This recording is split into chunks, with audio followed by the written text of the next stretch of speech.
Good morning. Today we deal with anatomy of the larynx. Larynx is situated in the midline of the neck at the meeting of the digestive and respiratory passages.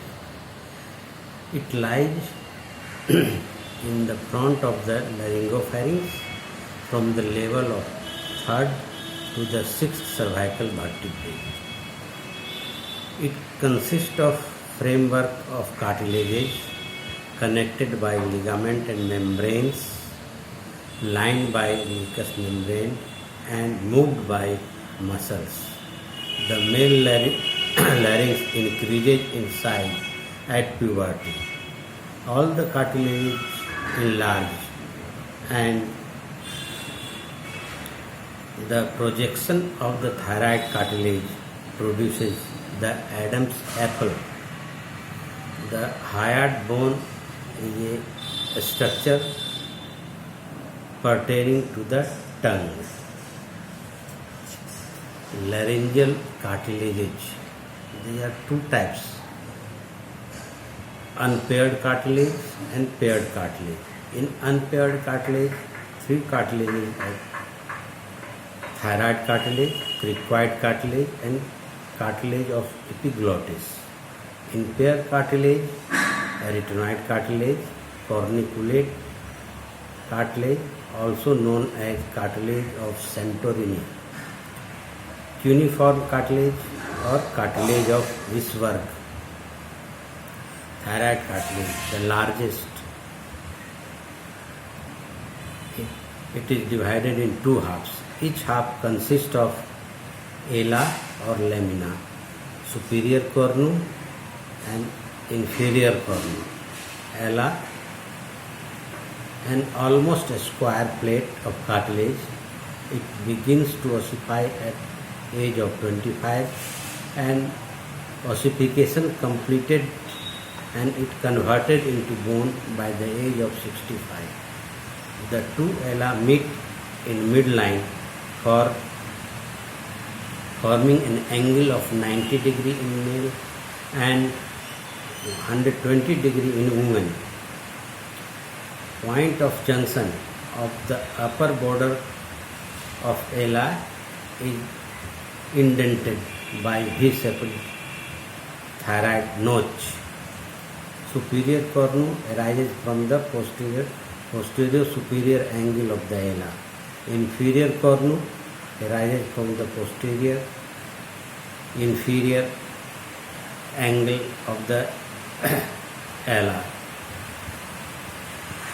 The small oval facet on the inner surface of the inferior cornu for articulation with the cricoid cartilage.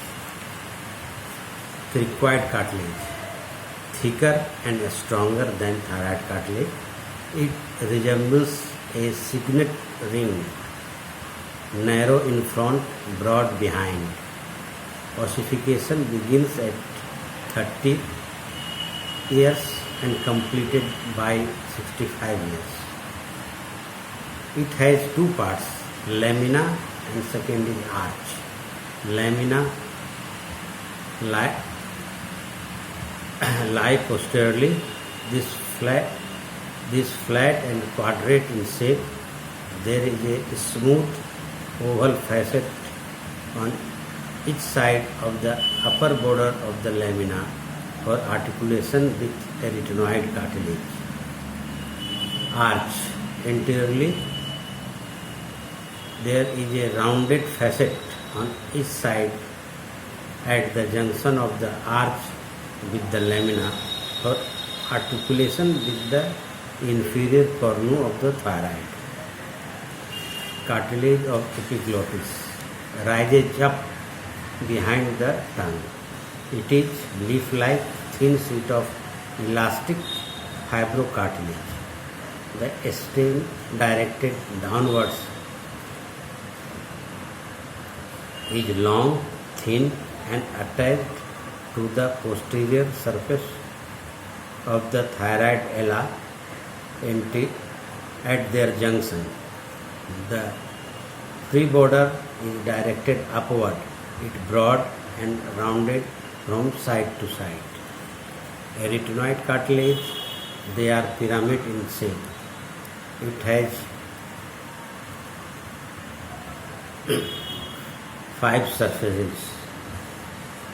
First is posterior surface is triangular and concave.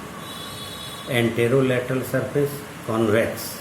It extends forward into a vocal process. Medial surface is narrow, smooth and flat. Inferior surface or base is concave to articulate with cricoid cartilage.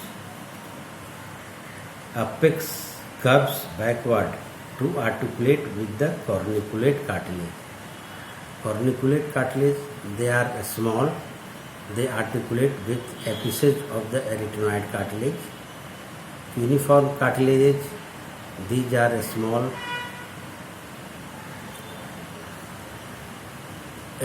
bars of yellow elastic cartilage.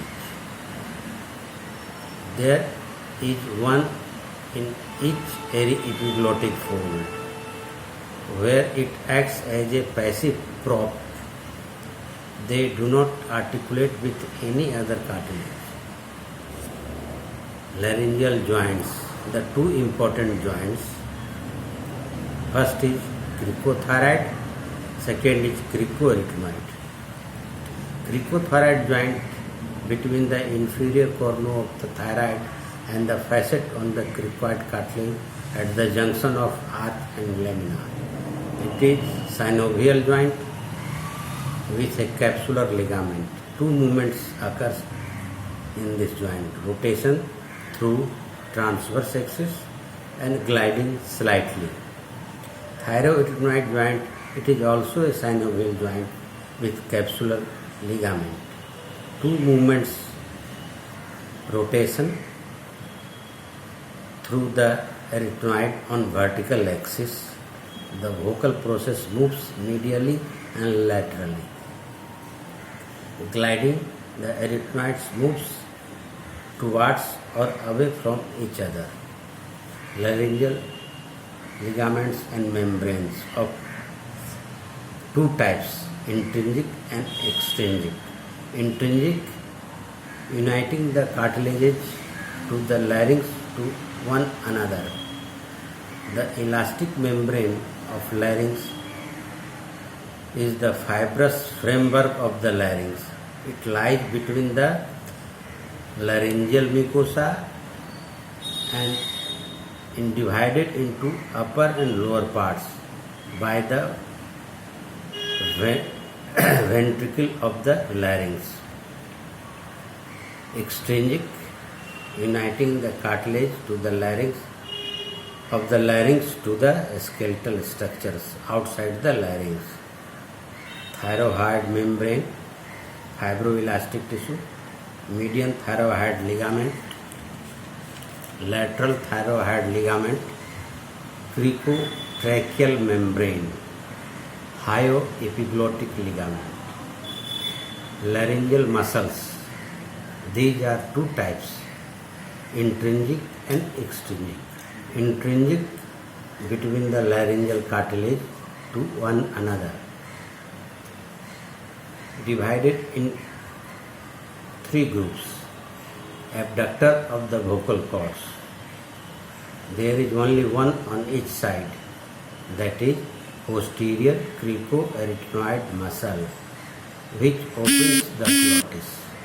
Origin, posterior surface of the cricoid lamina. Insertion, back of the muscular process of the arytenoid. Direction, upward and outward. Adductors of the vocal cords, 3 on each side. First is lateral cricoarytenoid, which originates from upper border of arch of cricoid. Its insertion is in front of the muscular process of the arytenoid. Direction, upward and backward. Second is transverse portion of interarytenoid muscle. It is a single muscle. Origin, back of the muscular process, lateral border of the arytenoid cartilage. Insertion into the corresponding portion of the other external portion of the thyroarytenoid muscle. Origin entirely from lower half of the angle of the thyroid cartilage and from the cricoid ligament. Direction backward, upward and outward. Insertion anterolateral surface of the arytenoid cartilage. Upper parts forms the ventricular band. Third group is tensor of the vocal cords. These are two on each side. Cricothyroid muscle, origin from the lateral part of the outer surface of the cricoid cartilage. Direction backward, upward and outwards. Insertion lower border of the lower border of ala and anterior border of inferior cornu of the thyroid cartilage. It also known as external tensor. Internal portion of the thyroarytenoid or vocalis muscle is the specialized portion of lower and deeper fibers of the thyroarytenoid muscle. It forms a triangular bundle inserted into the lateral surface of vocal process and anterolateral surface of the arytenoid cartilage. Some of the fibers join attachment to the vocal ligament. It is known as internal tensor. Extrinsic muscles between the larynx and the neighboring structure. These are of two main groups: strap muscles of the neck and second is pharyngeal muscles of the neck. In strap muscle, the sternothyroid muscle and thyroid muscle. Pharyngeal muscles, a few of these have minor insertion into the laryngeal skeleton. These are stylopharyngeus, palatopharyngeus and inferior constrictor. Cavity of the larynx extends from the inlet of the larynx where it opens into the laryngopharynx and to the lower border of the cricoid cartilage where it continues with the trachea. It is divided into three parts by two folds of mucous membrane. These folds are false vocal cord and true vocal cords.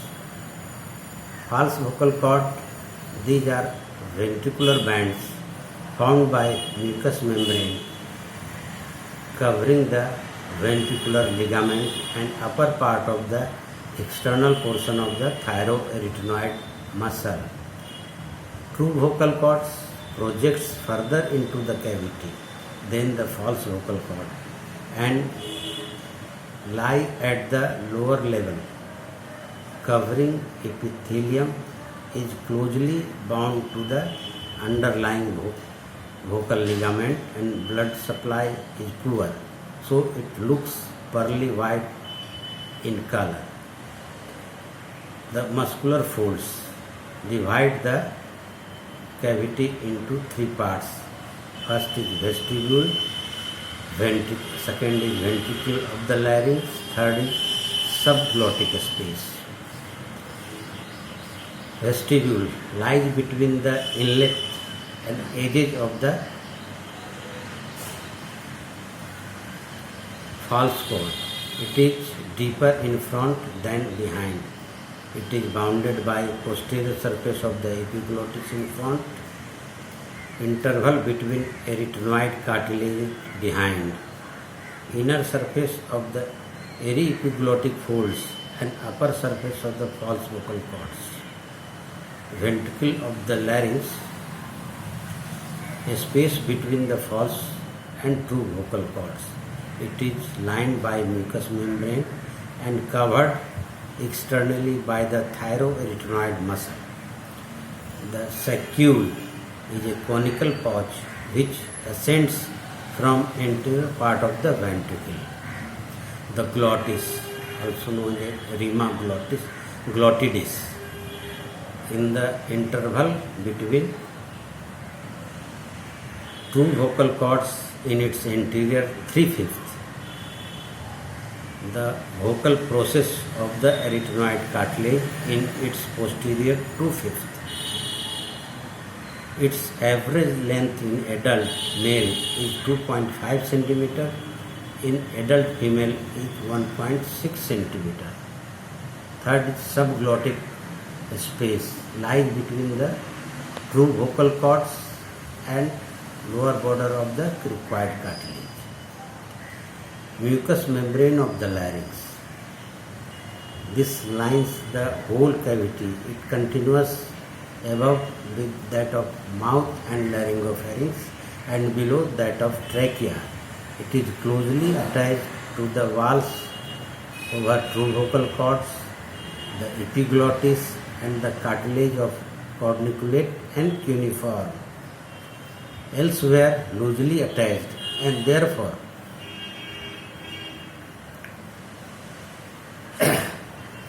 it became swollen from effusion.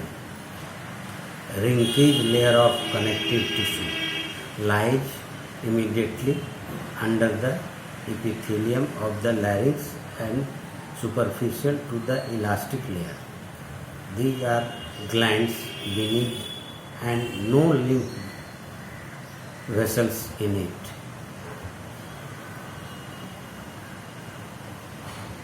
A stratified squamous epithelium is found over vocal cords, upper part of the vestibule of the larynx. Ciliated columnar epithelium lies the remainders of the cavity.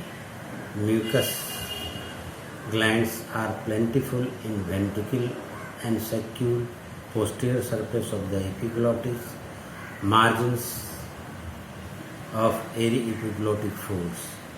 There are none of the free edge of the vocal cords. Blood supply of the larynx. Laryngeal branch of superior thyroid. Second is laryngeal branch of inferior thyroid. Third is cricothyroid branch of superior thyroid artery. Nerve supply of the larynx. The larynx is supplied by branches of the vagus.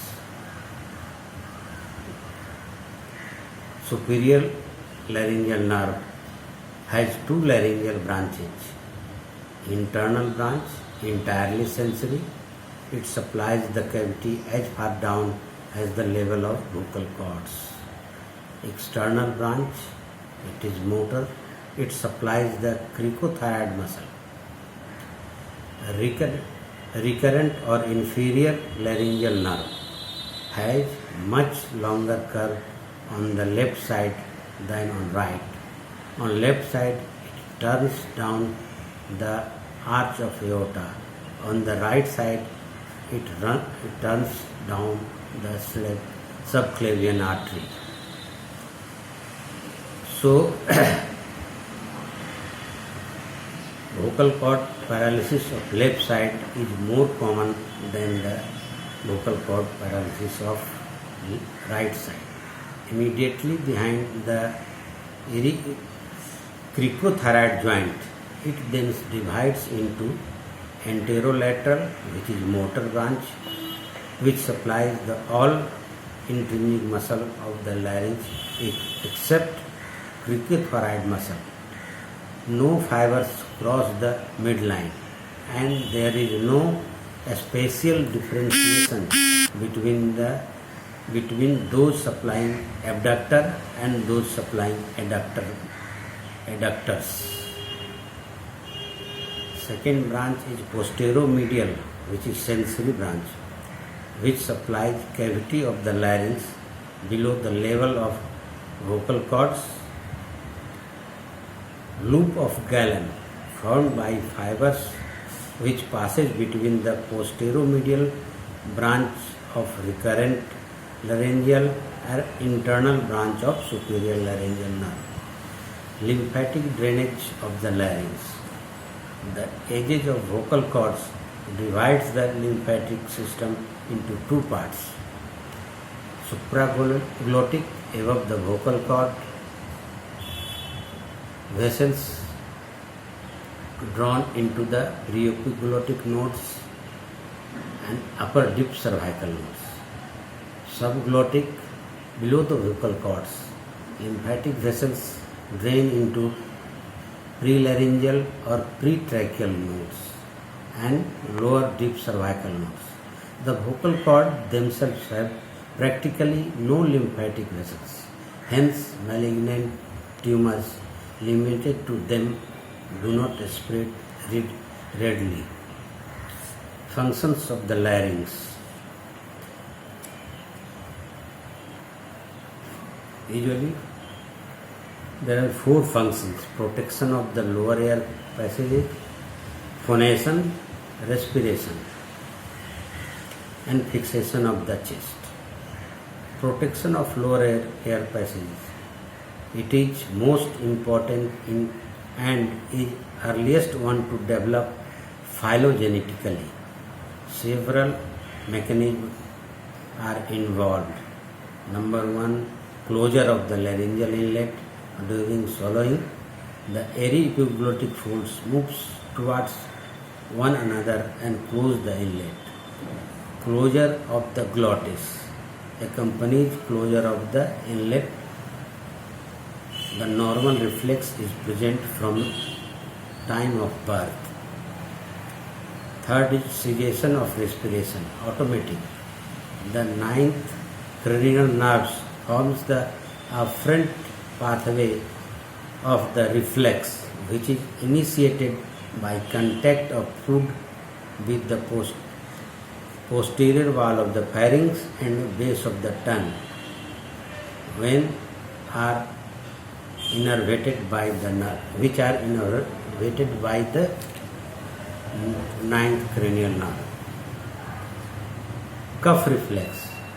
Should any particle enter the trachea and bronchi, the act of coughing will usually dislodge them.